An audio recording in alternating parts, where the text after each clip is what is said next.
باز آمد سالی نیک و فالی نو، باز آمد شوری نو با بالی نو.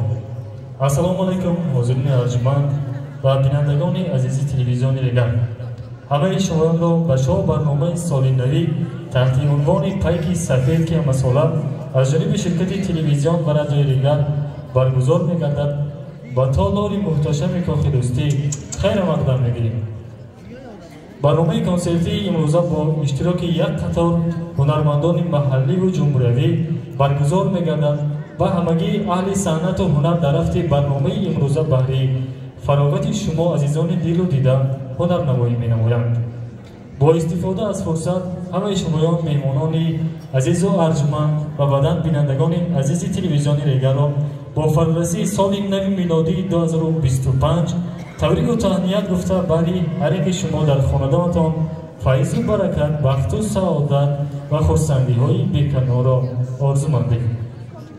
بار دیگر همه شما را از نام هیئت ایجادی تلویزیون ریگا و رادیوی صدای آسیا به این تالار خیر مقدم می‌گوییم و نخستین هنرمندی که اینجا ما برای صحنه هنر دعوت می‌کنیم اما سالا در برنامه‌های کنسرتی تلویزیون ریگا فعالانه شرکت می‌نمایند و ایشان از ناحیه رودکی به آن مسافه دوری که هست نگاه نکرده امروز به شهر ترسونزاده تشریف آوردند. استاد هنر ستاره تابناک و درخشان استراد تاجیک خیرالدین بازار را برای صحنه هنر دعوت می‌کنیم تا که برای ما و شما هنرنمایی کرده باشند.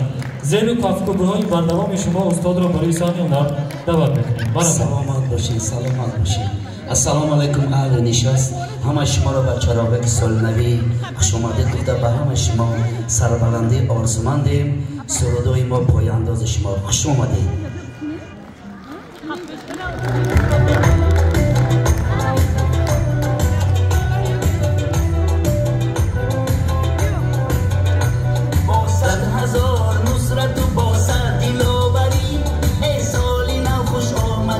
سالی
زیرا ما دلگیرم کار نکن به خدا میمیرم عصمه نکش کار نکن عصمه نکش کار نکن به خدا میمیرم به خدا میمیرم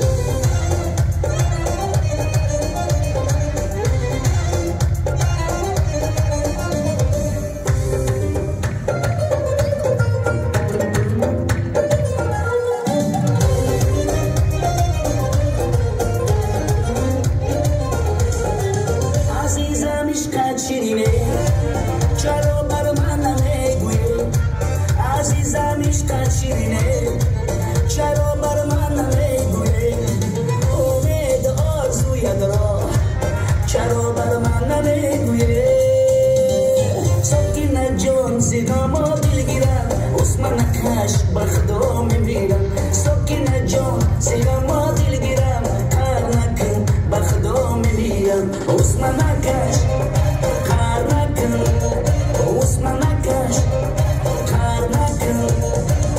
بخدا میمیرم بخدا میمیرم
تشکر زیاد استاد عزیز خیرالدین بازار